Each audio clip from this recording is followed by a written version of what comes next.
You announced last November that the site Gawker is going to shift its focus entirely to political news coverage. That seems like a big change also, so why make that shift? It's actually not that big a change for Gawker. Gawker broke the story of Rob Ford, the mayor of Toronto, being a crack smoker and consorting with drug dealers.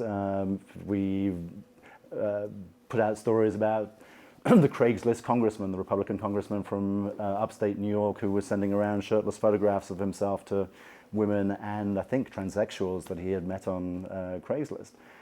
So the scandalous stories. The fact is that politics, at least right now in this election cycle, it's a show. Yeah. Donald Trump is a showman. He's a reality TV star.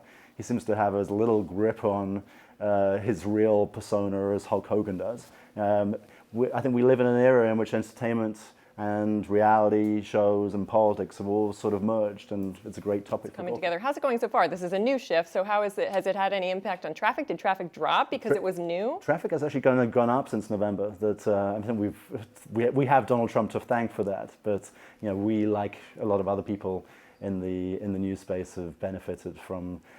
It's a fascinating election campaign. It says a lot about society. So this wasn't a reaction to get away from the controversial things like the Hulk Hogan story or the story about the media executive that Gawker caught a lot of fire for last summer. This came shortly after that, but it wasn't in response to that?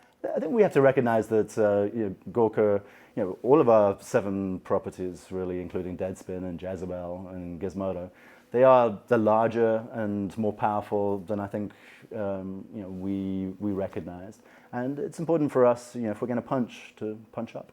Gawker shifting away from the sort of racy roots seems to me like the ultimate sign that we may be moving past this era of sensationalism. Has there been a change in what the reader wants or expects to see on the internet? It's a great question. I actually don't think so.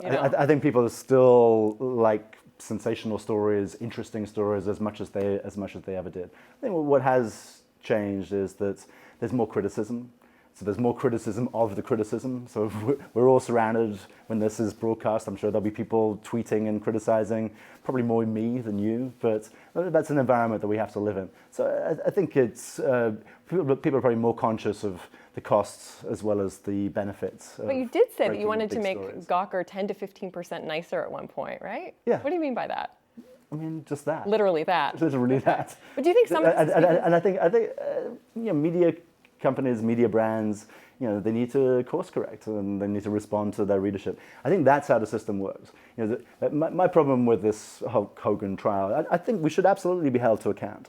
But I think it's actually much more productive for the media, for words and pictures to be, for speech to regulate speech, for us to hold each other accountable, for our readers to hold us accountable, rather than a sometimes cumbersome court system. Do you think, though, some of this has to do with the fact that now there's this sentiment that this can happen to anybody? We're all on social media now. Everyday citizens could have a video about them expose something that they don't want to expose, and so that they might the coin might have flipped a little bit in terms of where their loyalties lie, and that might be reflected in this jury. That's totally interesting.